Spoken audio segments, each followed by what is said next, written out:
This is the royal portrait at the center of the debate. In the middle of the painting is Prince Christian, second in line to the throne.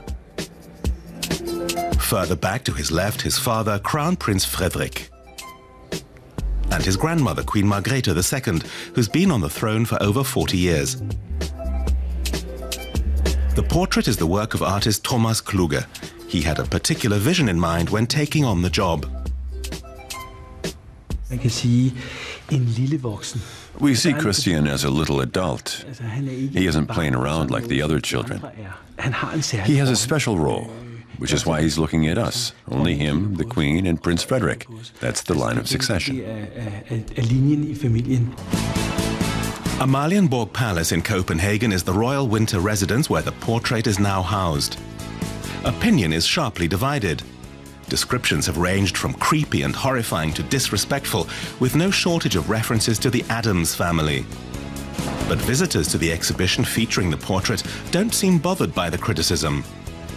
It's maybe a little bit dark, but no, I don't think so. I think it actually portrays the future of the royal family. I think they haven't seen it in real life. It's way more lighter than I thought it was. So I'd love to have it in my living room. I think it's important to paint something that fits into the time it's made, so I really think it's a good painting. I understand the world from my own perspective, and when I depict the world, it's through my eyes and not anyone else's. So I can't pick a perspective someone else might have been expecting. I have to be true to my work. If I'm not, it becomes at best a kind of illustration, but not a work of art. The new family portrait is joined in the royal exhibition by older Thomas Kluge paintings. This rendition of Crown Prince Frederik dates from 2009. This is the Queen's consort, Prince Henrik. And this portrait of the Queen herself is a no-frills affair, no makeup, and she's sporting a knitted sweater. Portrait painting is a centuries-old tradition.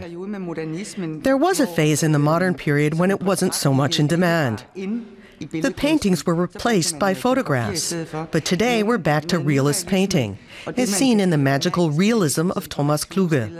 It's the same in other countries too.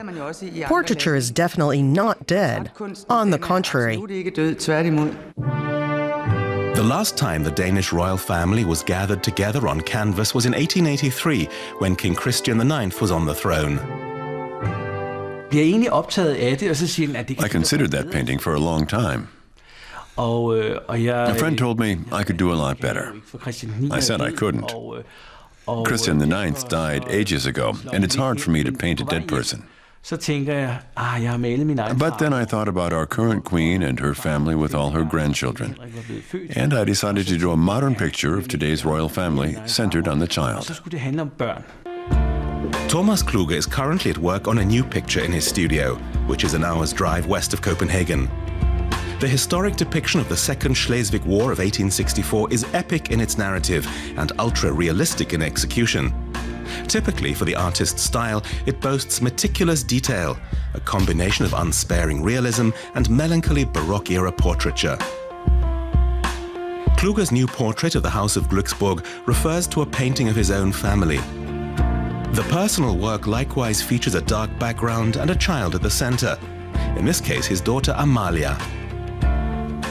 I like painting with dark backgrounds because I see the world as big, infinite, and beyond comprehension.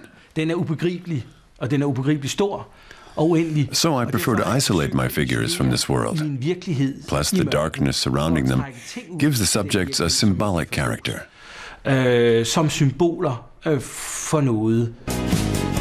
The new portrait of the royals features the Queen and consort plus their sons, daughters-in-law and 8 grandchildren.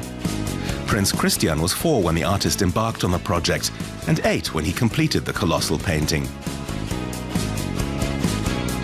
Royals watchers can view the historic portrait in Amalienborg Palace through March the 2nd. It will then be transferred to Queen Margrethe's private collection.